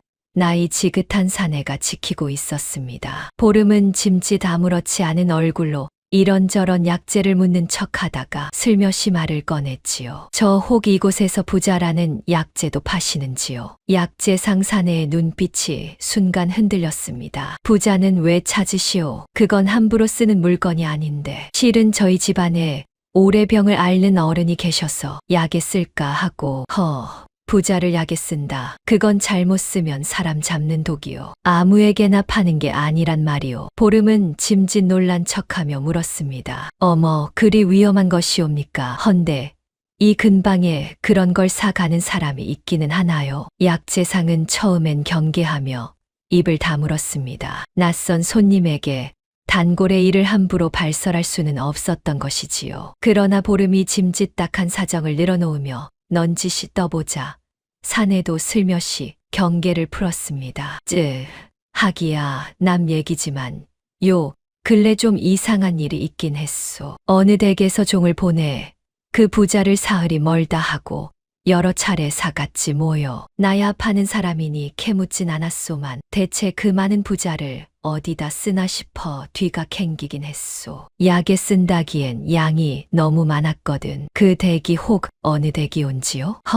그것까진 말 못하오. 남의 집 일을 함부로 입에 올렸다간 내 장사도 끝이니. 다만 이 고을에서 그만한 종을 부리는 부잣집이 어디 여럿이겠소. 사내는 말끝을 흐렸으나 그 말 속의 뜻은 분명했습니다. 이 고을에서 종을 부리는 부잣집이라면 최 부잣집을 두고 달리 없었으니까요. 보름은 가슴이 쿵쾅거렸습니다. 바로 이것이었지요. 최 부잣집에서 종을 시켜 여러 차례 독초를 사갔다는 증언. 이것이야말로 저들의 죄를 밝힐 결정적인 실마리였습니다. 혹 그 일을 나중에라도 관아에서 물으면 사실대로 말씀해 주실 수 있으신지요? 관아, 아니, 댁은 대체 뉘시오? 어찌 그런 걸 묻는 게요? 약재상이 의심스러운 눈으로 보름을 살폈습니다. 보름은 얼른 얼버무리며 그 자리를 물러났지요. 그러나 마음속에는 이미 확신이 섰습니다. 그런데 보름이 장터를 나서려던 그때 저만치서 낯익은 얼굴 하나가 눈에 들어왔습니다. 다름 아닌 최씨 집종 바우였지요. 바우는 무언가 심부름을 나온 듯 장터를 두리번거리고 있었습니다. 보름은 잠시 망설였습니다. 저 아이를 붙들면 위험할 수도 있었지요. 그러나 저 아이야말로 독초를 직접 사 나른 산증인이 아니겠습니까? 갓난 할멈의 말이 떠올랐습니다. 증좌는 여러 겹이어야 한다던 그 말이었지요. 보름은 마음을 굳히고 사람들의 눈을 피해 바우에게 다가갔습니다. 바우야. 바우는 보름을 알아보고 화들짝 놀랐습니다. 자, 작은 아씨. 여기 어인 일이십니까요? 큰 서방님이 아씨를 잡아들이려고 온 고을에 사람을 풀었는데. 쉿. 바우야.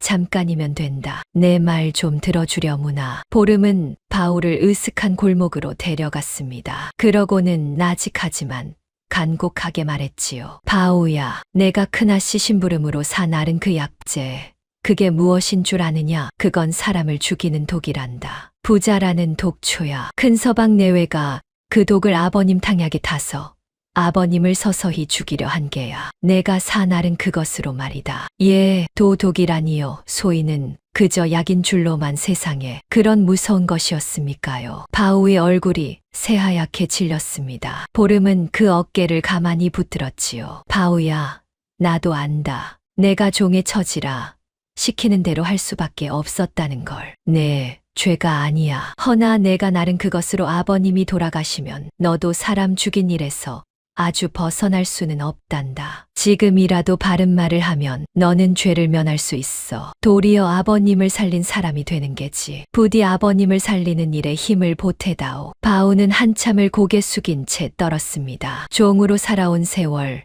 시키면 시키는 대로 하는 것이 몸에 밴 아이였지요. 그러나 그 여린 심성에도 옳고 그름을 아는 마음은 살아 있었습니다. 이윽고 바우는 눈물을 뚝뚝 흘리며 고개를 끄덕였지요. 작은 아씨, 소인이 잘못했습니다요. 소인이 그런 무서운 걸 나른 줄도 모르고 시키면 나중에 관아에서든 어디서든 제가 본대로 다 말하겠습니다요. 큰아씨가 소인한테 그 약재 사 오라 시킨 것도 그 봉지를 다 태워 없애라 시킨 것도 하나도 빠짐없이 다 아뢰겠습니다요. 소인, 이제 더는 무서워서 못 살겠습니다요. 보름은 뜨거운 것이 목을 때까지 차오르는 것을 느꼈습니다. 이제 증인이 둘이 되었습니다. 약재상과 바우, 여기에 독초 찌꺼기까지 더하면 저들의 죄는 더 이상 덮을 수 없는 것이 되어가고 있었지요. 고맙다, 바우야. 참으로 고맙다. 내 덕분에 아버님을 구할 수 있겠구나. 이 은혜는 잊지 않으마. 은혜라니요.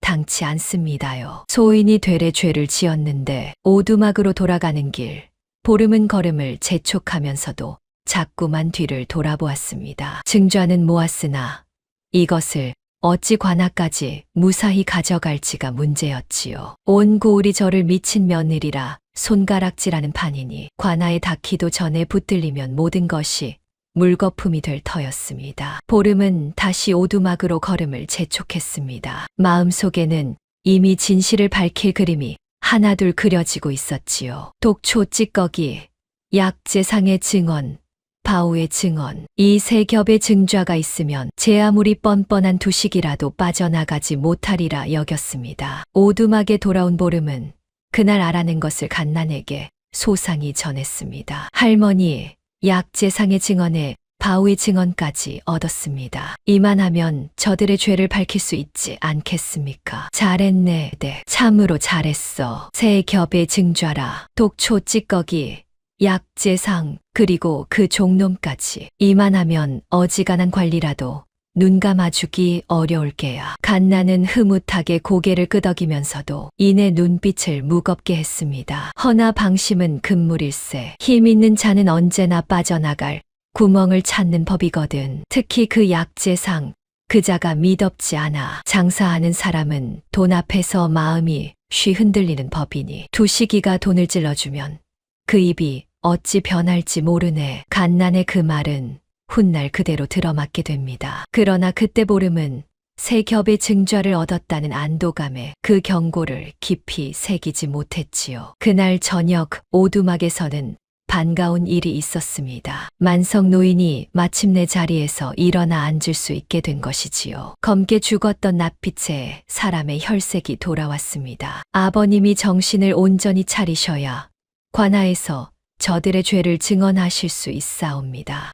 그래, 내 반드시 살아서 저것들의 죄를 내 입으로 밝히리라. 보름은 그 말에 큰 힘을 얻었습니다. 시아버지가 증언까지 해준다면 저들은 결코 빠져나갈 수 없을 터였지요. 그러나 보름은 미처 알지 못했습니다. 두식이 이미 그 약재상마저 손을 쓰려 움직이고 있다는 것을 말입니다. 보름이 애써 얻은 증인 하나가 곧 무너지려 하고 있었지요. 애써 모은 증좌를 손에 쥐었으나 그것을 사또 앞에 내놓기까지는 아직 넘어야 할 고비가 남아 있었습니다. 그 무렵 두식은 제 발등에 불이 떨어졌음을 직감하고 있었습니다. 집종 바오가 며칠째 코빼기도 보이지 않는 것이었지요. 그뿐이 아니었습니다. 장터에 심어둔 사람에게서 얼굴을 가린 웬 여인이 약재상을 기웃거리며 부자에 관해 캐묻더라는 기별이 들어왔습니다. 두식의 얼굴이 흑빛이 되었지요. 여보,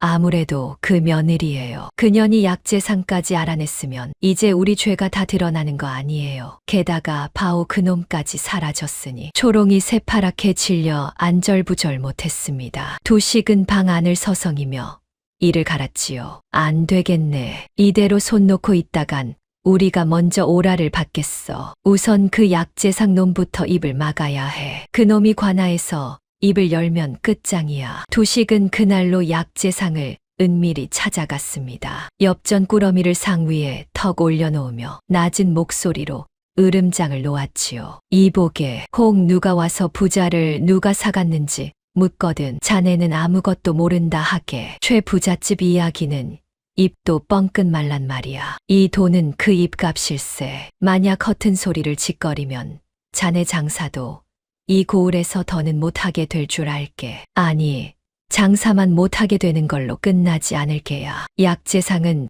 그 서슬의 눈치를 살피며 엽전을 받아 넣었습니다. 돈 앞에 그리고 위협 앞에 그만 마음이 흔들린 것이지요. 두식은 그제야 조금 안심이 되었습니다. 그래, 그러면 됐네. 자네만 입을 다물면 그깟 미친 며느리의 말은 아무도 안 믿을 게야. 그러나 그것으로 끝이 아니었습니다. 진짜 화근은 저 오두막에 있었으니까요. 이제 저 오두막을 급습해야겠네. 아버님이 완전히 정신을 차리시기 전에 저 며느리 입을 아주 막아버려야 해. 입을 막다니요. 설마 산속에서 사람 하나 없어지는 게 뭐 그리 대단한 일인가. 미친 며느리가 실성해서 산길을 헤매다 죽었다 하면 그만이지. 아버님이야 다시 모셔와서 하던 대로 하면 되고. 초롱은 흠친 몸을 떨었으나 이미 발을 깊이 담근 처지였습니다. 여기서 멈출 수도 없었지요. 고개를 끄덕일 수밖에 없었습니다. 두식은 그날 밤 하인 며칠 은밀히 불러 모았습니다. 몽둥이를 든 사내들이 어둠을 틈타 산으로 올랐지요. 이번에는 마을 사람들의 눈도 관아의 이목도 없는 야심한 밤이었습니다. 한편 오두막에서는 보름과 갓난이 이제 곧 관하로 갈 채비를 하고 있었습니다. 시아버지의 기력이 어지간히 돌아왔으니 더 늦기 전에 관하에 나아가 진실을 밝힐 참이었지요. 할머니, 아버님 기력도 어지간히 돌아오셨으니 날이 밝는 대로 관하로 가려 하옵니다. 그래, 그게 좋겠네. 새로 오신 사또가 강직한 분이라니 자네 말에 귀 기울여 줄게야. 나도 함께 가서 이 어른 몸에 남은 도끼를 밝히리다. 그러나 세상일이란 마지막 순간에 뜻밖의 고비가 닥치는 법이었습니다. 바로 그때였습니다. 밖에서 인기척이 들렸습니다. 여러 사람의 발소리였지요. 갓난의 낯빛이 순간 굳었습니다. 세댁 등불을 끄게. 어서. 보름이 황급히 등불을 껐습니다. 문틈으로 내다보니 몽둥이를 든 사내들이 오두막을 애워싸고 있었지요. 앞장선 것은 다름 아닌 두식이었습니다. 그 얼굴에는 이제 아무런 거리낌도 없었지요. 할멈, 이번엔 순순히 문을 열지 않으면 이 오두막을 통째로 부숴버릴 것이오. 미친 며느리를 내놓고 아버님을 내놓으시오. 보름의 심장이 얼어붙었습니다. 이번엔 마을 사람들도 관아의 이목도 없었지요. 저들은 아예 작정을 하고 온 것이었습니다. 지난번처럼 말로 물러갈 자들이 아니었지요. 할머니, 어찌합니까? 아버님을 모시고 도망칠 수도 없고. 갓나는 잠시 눈을 감았다 뜨더니 나직이 말했습니다. 세댁, 자네는 어른을 모시고 뒷문으로 빠져나가게. 이 산은 내가 손금 보듯 아는 곳이야. 저 아래 계곡을 따라 내려가면 관아로 통하는 지름길이 나오네. 어서 관아로 가서 사또께 이 일을 아뢰게. 자네가 관아에 닿기만 하면 이 모든 게 끝이 나. 할머니는요? 할머니는 어쩌시려고요? 나는 여기 남아 저들을 붙들어 두겠네. 늙으니 하나쯤 저들도 함부로 하진 못할 게야. 걱정 말고 어서 가. 안 됩니다. 할머니, 그럴 순 없습니다. 할머니만 두고 어찌 갑니까? 저들이 할머니를 해코지하며 보름이 갓난의 손을 붙들었습니다. 그러나 갓난은 단호했지요. 이 사람아, 지금 고집 부릴 때가 아닐세. 내 말 잘 듣게. 내가 누명 쓰고 이 산에 든 지 30년이야. 나는 그날 억울함을 못 밝히고 쫓겨났지만 자네는 다르네. 자네에겐 증좌가 있고 증인이 있어. 그러니 자네만은 반드시 진실을 밝혀야 해. 그게 내가 30년 동안 모지 이룬 한을 자네가 대신 풀어주는 길이기도 하고. 어서 가게 해서. 갓나는 보름의 등을 힘껏 떠밀었습니다. 보름은 눈물을 머금고 다시 시아버지를 등에 업었지요. 그러고는 뒷문으로 빠져나가 갓난이 일러준 계곡길로 접어들었습니다. 갓나는 오두막 문을 벌컥 열고 나섰습니다. 그러고는 두식 일행 앞을 막아서며 호통을 쳤지요. 이 밤중에 몽둥이를 들고 남의 집에 쳐들어오다니 이게 무슨 도적대의 행패냐. 나는 이 산에서 30년을 산 사람이다. 내 놈들이 이 늙은이를 해치면 이 산의 신령이 결코 가만두지 않을 것이야. 천벌이 무섭지도 않으냐. 갓난의 서슬에 사내들이 주춤했습니다. 늙은 노파의 형형한 눈빛과 쩌렁쩌렁한 호통에 몽둥이를 든 사내들조차 기가 눌린 것이지요. 그 틈에 시간을 번 것이었습니다. 두식은 사내들을 밀치고 오두막 안으로 뛰어들었으나 이미 보름과 노인은 온데간데 없었습니다. 이런, 뒷문으로 달아났구나. 어서 쫓아라. 멀리 못 갔을 게다. 그러나 산길은 어두웠고 갓난이 일러준 계곡길은 두식 일행이 알지 못하는 험한 길이었습니다. 보름은 어둠 속을 더듬어 한 걸음 한 걸음 내려갔지요. 등에 업힌 시아버지가 힘없는 목소리로 속삭였습니다. 새아가 나를 두고 가거라. 나 때문에 내가 이 고생을 하는구나. 이 늙은이가 무슨 염치로. 아버님, 그런 말씀 마십시오. 저는 아버님을 두고는 한 발짝도 가지 않사옵니다. 함께 살아서 반드시 저들의 죄를 밝힐 것이옵니다. 조금만 더 견디십시오. 보름은 이를 악물고 계곡을 내려갔습니다. 발바닥은 찢겨 피가 흘렀고 온몸은 땀에 젖었지요. 어깨는 노인의 무게에 짓눌려 끊어질 듯했습니다. 그러나 걸음을 멈추지 않았습니다. 오직 관아에 닿아야 한다는 일념뿐이었습니다. 계곡을 내려가는 동안 보름은 몇 번이나 넘어질 뻔했습니다. 그때마다 등에 업힌 노인부터 감쌌지요. 제 몸이 상하는 한이 있어도 노인만은 다치게 하지 않으려 한 것입니다. 아버님, 꽉 잡으십시오. 조금만 더 가면 되옵니다. 오냐 새아가 정말 고맙구나. 노인은 며느리의 등에서 흐느꼈습니다. 그 뜨거운 눈물이 보름의 등에 스며들었지요. 그런데 산길을 반쯤 내려왔을 때였습니다. 어디선가 두런거리는 사람 소리가 들렸습니다. 보름은 흠칫 멈춰 서서 몸을 숨겼지요. 두식의 사내들인가 싶어 가슴이 철렁했습니다. 그러나 다행히 그들은 아니었습니다. 이른 새벽 나무를 하러 나선 나무꾼들이었지요. 보름은 잠시 망설였습니다. 이들도 저를 미친 며느리라 여기면 어쩌나 싶었던 것이지요. 그러나 지금은 지푸라기라도 잡아야 할 처지였습니다. 보름은 그들에게 다가가 떨리는 목소리로 사정을 털어놓았습니다. 나리들, 부디 저를 좀 도와주십시오. 저는 미친 사람이 아니옵니다. 이 어른은 제 시아버님이신데 큰아들 내외가 재산을 노리고 독을 먹여 죽이려 하기에 제가 모시고 나온 것이옵니다. 지금 관하로 가는 길이온데 나무꾼들은 처음엔 미친 며느리라는 소문을 떠올리고 경계했습니다. 그러나 등에 업힌 노인의 참혹한 몰골과 보름의 발에 흐르는 피, 그리고 그 간곡한 눈빛을 보고는 이내 마음을 움직였지요. 그럼 그 소문이 다 거짓이었단 말이오? 정작 미친 건 그 큰 서방 내외였구먼. 어쩐지 가시집온 새댁이 까닭없이 그럴 리가 없다 했지. 우리가 관아까지 길을 안내해 드리리다. 이 새벽 산길을 여인 혼자 어찌 가겠소. 자, 그 어른은 우리가 번갈아 업겠소. 뜻밖의 도움에 보름은 눈물이 핑 돌았습니다. 세상이 다 저를 미쳤다. 손가락질에도 진실을 알아보는 사람은 어디엔가 있었던 것이지요. 우물가 안하게 말이 옳았습니다. 소리 크게 지르는 자가 이기는 것이 아니라 조용히 옳은 것을 아는 이가 끝에 가서 이긴다던 그 말이 말입니다. 보름은 문득 산 위 오두막을 돌아보며 홀로 남은 갓난 할멈이 무사하기를 빌었습니다. 나무꾼 하나가 그 마음을 읽고 위로했지요. 너무 걱정 마시오. 그 약초 할멈은 이 산에서 모르는 이가 없는 강단 있는 분이니 그깟 산에 몇쯤은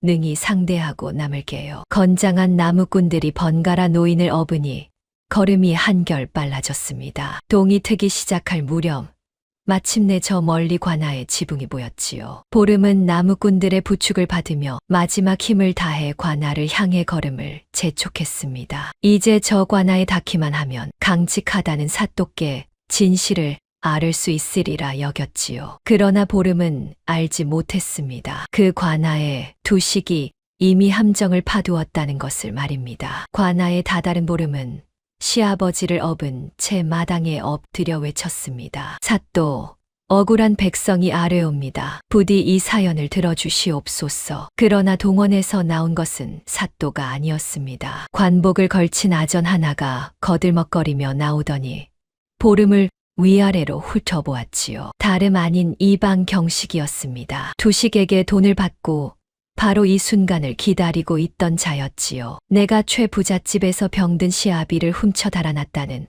그 미친 며느리렸다. 마침 잘 왔다. 안 그래도 큰 서방님이 너를 잡아달라 청해 두셨느니라. 아니옵니다.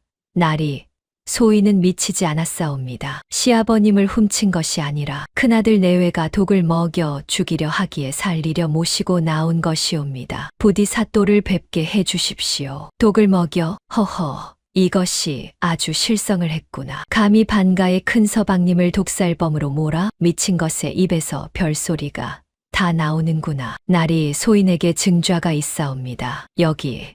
이 탕야 그릇에서 긁어온 독초 찌꺼기가. 보름은 다급히 헝겊을 꺼냈습니다. 그러나 경식은 그것을 낚아채더니 거들떠보지도 않고 땅바닥에 내동댕이 쳤지요. 이따위 흙구스러기가 무슨 증좌란 말이냐. 미친 것이 아무 풀이나 주워 와서는 여봐라. 이 미친 며느리를 당장 옥에 가두어라. 시아비를 훔친 죄인이니라. 나리.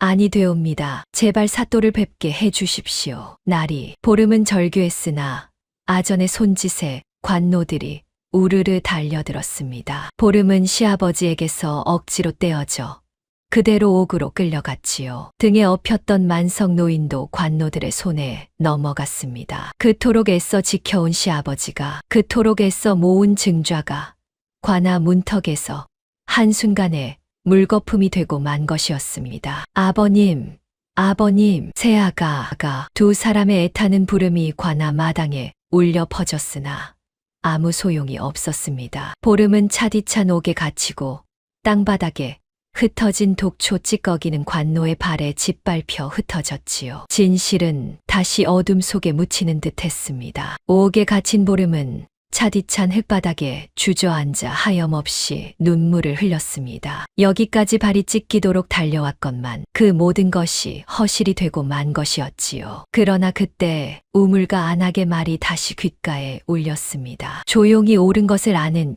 이가 끝에 가서 이긴다던 그 말이었지요. 그래, 아직 끝이 아니다. 증좌는 저 찌꺼기 하나가 아니야. 약재상도 있고 바우도 있고 무엇보다 아버님이 살아 계신다. 보름은 이를 악물고 눈물을 닦았습니다. 절망의 바닥에서 다시 한 가닥 희망을 붙든 것이지요. 그런데 이 절체절명의 순간 옥 밖에서는 뜻밖의 사람들이 움직이기 시작하고 있었습니다. 옥 밖에서 움직이기 시작한 것은 다름 아닌 갓난 할멈과 나무꾼들이었습니다. 오두막에서 두식의 사내들을 막아섰던 갓난은 늙은 몸이라 저들도 차마 함부로 하진 못하고 거칠게 밀쳐두고 흩어졌던 것입니다. 사내들이 며느리를 찾아 산을 헤매는 사이 갓난은 몸을 추슬러 부지런히 관아로 내려왔지요. 오는 길에 보름을 관아까지 안내했던 나무꾼들과도 다시 만났습니다. 그런데 관아에 이르러 보니 보름이 삿도는 구경도 못한 채 아전의 손에 옥에 갇혔다는 것이 아니겠습니까? 이런 죽일 놈들을 봤나. 삿도께 닿기도 전에 아전 놈이 농간을 부렸구먼. 갓난은 이가 갈렸습니다. 30년 전 제가 억울하게 누명을 쓰고 쫓겨났던 그날이 떠올랐던 것이지요. 힘없는 자의 진실이 어떻게 짓밟히는지 갓난은 뼈저리게 알고 있었습니다. 그러나 이번만은 그때처럼 당하고만 있을 수 없었지요. 나무꾼 양반들, 나 좀 도와줘. 저 강직하다는 삿도께 직접 닿아야 하오. 아전 놈을 거치지 않고 말이오. 갓난과 나무꾼들은 국리 끝에 삿도가 관아를 나서는 길목을 지키기로 했습니다. 아전이 중간에서 막으니 삿도를 직접 마주치는 수밖에 없었던 것이지요. 마침 그날 오후 현감 도헌이 고을을 순시하러 관아를 나섰습니다. 갓난은 그 앞에 넙죽 엎드렸지요. 삿도,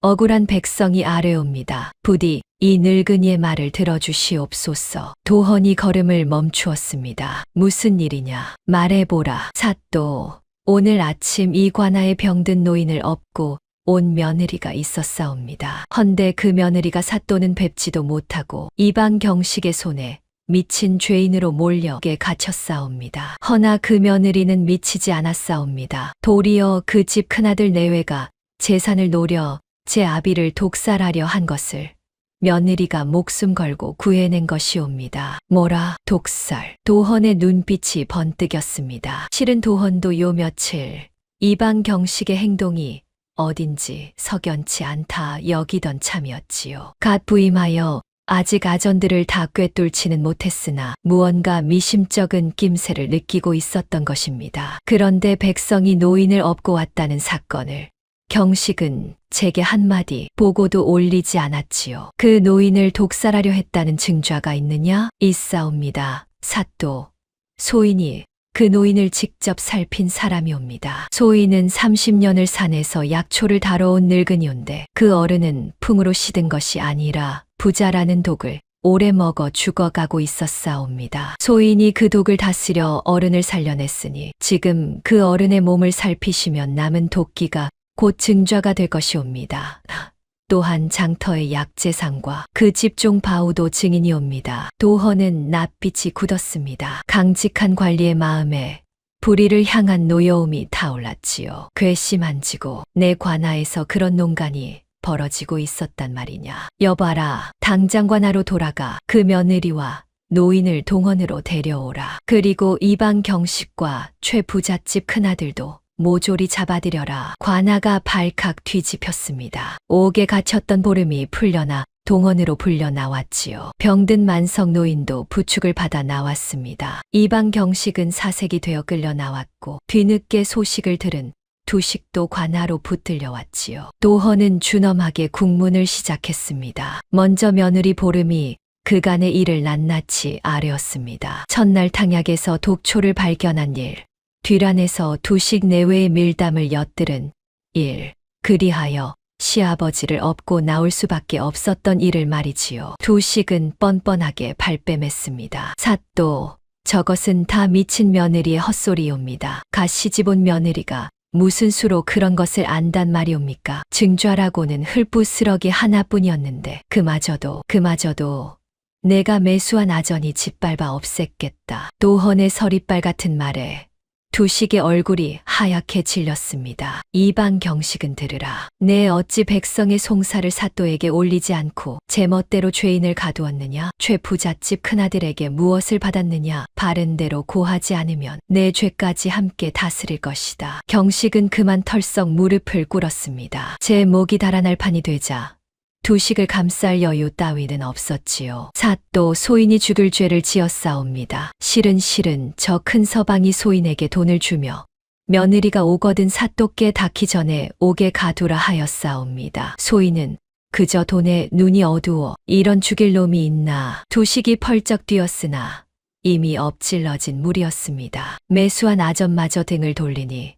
두식의 거짓말은 발붙일 곳을 잃었지요. 도헌은 즉시 명하여 만석 노인의 몸을 의원에게 살피게 했습니다. 의원은 노인의 맥을 짚고 낯빛을 살피더니 이내 아뢰었지요. 사또, 이 어른의 몸에는 아직도 독기가 남아 있사옵니다. 오래 독을 드신 것이 분명하옵니다. 약초 할멈의 말이 참이옵니다. 이어 관차들이 장터에 약재상을 잡아오고 최 부잣집 종바우도 불려왔습니다. 처음엔 두식의 위세에 눌려 우물쭈물하던 약재상도 아전마저 실토한 마당이라 더는 버티지 못했지요. 사또, 실은 최 부잣집의 부자를 여러 차례 팔았사옵니다. 큰 서방이 돈을 주며 입을 다물라 하기에 바우도 눈물을 흘리며 아뢰었습니다. 사또, 소인이 큰아씨 심부름으로 그 부자를 여러 번 사날랐습니다요. 나중엔 그 약재 쌌던 봉지를 다 태우라고까지 하셨습니다요.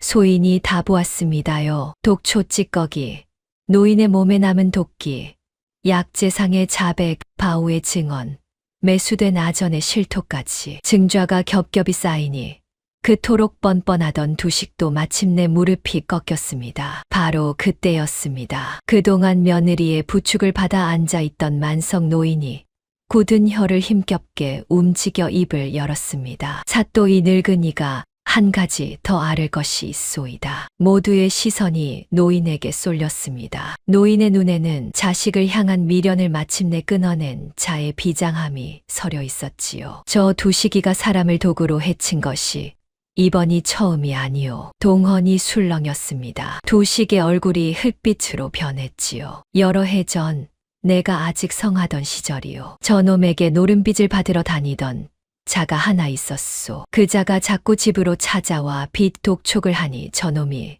그 자를 없앴소. 바로 그 부자라는 도구로 말이오. 그때도 사람들은 그 자가 병들어 죽은 줄로만 알았지. 허나 이 아비는 알고 있었소. 저놈이 그 무렵종을 시켜 독초를 사들이는 것을 이 두 눈으로 똑똑히 보았으니까.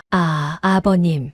무슨 그런 말도 안 되는. 두식이 발악했으나 노인은 멈추지 않았습니다. 네, 그때 저놈이 두려웠소. 제 손에 사람을 해친 자식이라니. 허나 차마 자식을 관가에 넘길 수는 없어. 그저 그 증좌를 조용히 갈무리해 두었을 뿐이요. 죽은 그자가 남긴 유품과 저놈이 독초를 사들인 것을 적어둔 것이 있소. 내 방 벽장 깊은 곳. 그 문서와 함께 감춰두었으니 관차를 보내 찾으면 알 것이요. 도헌이 즉시 관차를 보내 최 부잣집을 뒤지니 과연 노인의 말대로 벽장 깊은 곳에서 두 가지가 나왔습니다. 하나는 재산을 막내에게 물려준다는 문서요. 다른 하나는 3년 전 죽은 채권자의 유품과 두식이 그 무렵 독초를 사들인 정황을 낱낱이 적어둔 노인의 기록이었지요. 부엌에서는 미처 치우지 못한 독초 뭉치까지 발견되었습니다. 이로써 두식의 죄는 티끌 하나 없이 드러났습니다. 이번 한 번이 아니라 3년 전에도 사람을 독살한 상습의 죄인이었던 것이지요. 그토록 뻔뻔하던 두식도 아비가 제 지난 죄까지 쥐고 있었다는 데에는 그만 넋이 나가고 말았습니다. 아버님이 그것을 알고 계셨단 말이오. 두식은 그 자리에 털썩 주저앉았습니다. 곁에서 초롱이 두식에게 삿대질을 하며 악을 썼지요. 다 저 사람이 시킨 거예요.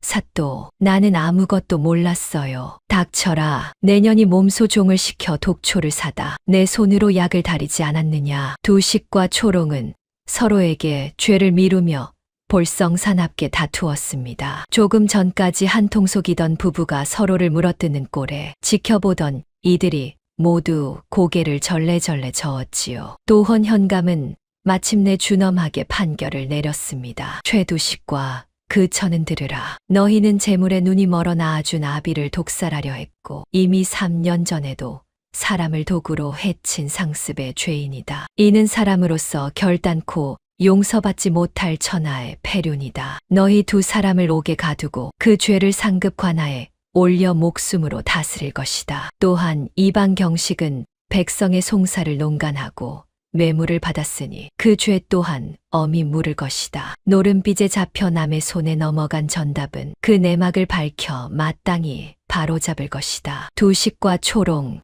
그리고 아전 경식은 오라에 묶여 옥으로 끌려갔습니다. 재산을 탐하여 아비마저 죽이려 했던 자도 그를 도와 농간을 부린 자도 모두 제 죄값을 치르게 된 것이지요. 참으로 인과응보였습니다. 이 모든 광경을 지켜보던 최만석 노인은 곁을 지키는 며느리를 돌아보았습니다. 새아가 이리 가까이 오너라. 보름이 다가가자 노인은 성한 손으로 며느리의 손을 꼭 잡았습니다. 그 눈에는 눈물이 그렁그렁했지요. 내게는 아들이 둘이나 있었으되 정작 이 늙은이의 목숨을 구한 것은 하룻밤 전에 처음 본 며느리였구나. 핏줄이 다 무슨 소용이더냐. 참된 자식은 낳은 정이 아니라 그 마음에 있는 것을 노인은 목이 메어 말을 잊지 못했습니다. 보름도 눈물을 흘렸지요. 바로 그때 관아 밖에서 다급한 발소리가 들려왔습니다. 먼 길을 떠났던 막내 아들 성돌이었습니다. 포구에서 집안의 흉한 소식을 전해 듣고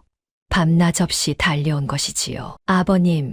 아버님 무사하시옵니까? 성돌은 아버지 앞에 엎드려 통곡했습니다. 그러고는 아내 보름을 돌아보았지요. 제가 집을 비운 사이 홀로 아버지를 구하고 그 모진 일을 다 겪어낸 아내였습니다. 성돌은 아내 앞에 깊이 고개를 숙였습니다. 임자 내 그대에게 무어라 할 말이 없소. 그대가 아니었으면 아버님은 아니옵니다.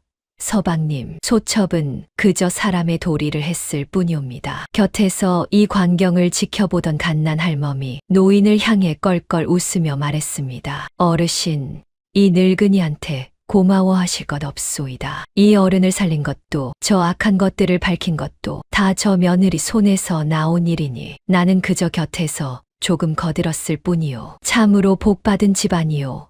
저런 며느리를 두었으니. 만석 노인은 갓난과 바오 그리고 나무꾼들을 향해서도 거듭 고개를 숙여 고마움을 표했습니다. 특히 며느리 편에 서서 진실을 증언해준 바오에게는 그 종의 신분을 풀어주어 양민으로 살게 해주었지요. 살아 돌아온 최영감은 제 손으로 그 문서를 시행하였습니다. 그리하여 최 부자의 재산은 노인의 뜻대로 막내 부부에게 돌아갔지요. 두식이 그토록 탐하여 아비마저 죽이려 했던 그 재산이 결국 그가 미쳤다 손가락질하던 며느리의 몫이 된 것이었습니다. 세월이 흘러 최만석 노인은 며느리의 극진한 봉양 속의 여생을 편안히 보냈습니다. 온 고을 사람들은 이제 보름을 두고 아무도 미쳤다 하지 않았지요. 도리어 이렇게들 칭송했습니다. 저희가 바로 그 효부일세. 첫날 밤에 시아버지를 업고 뛰어 독살당할 목숨을 구했다지 않은가. 그러게 말일세. 온 고을이 미쳤다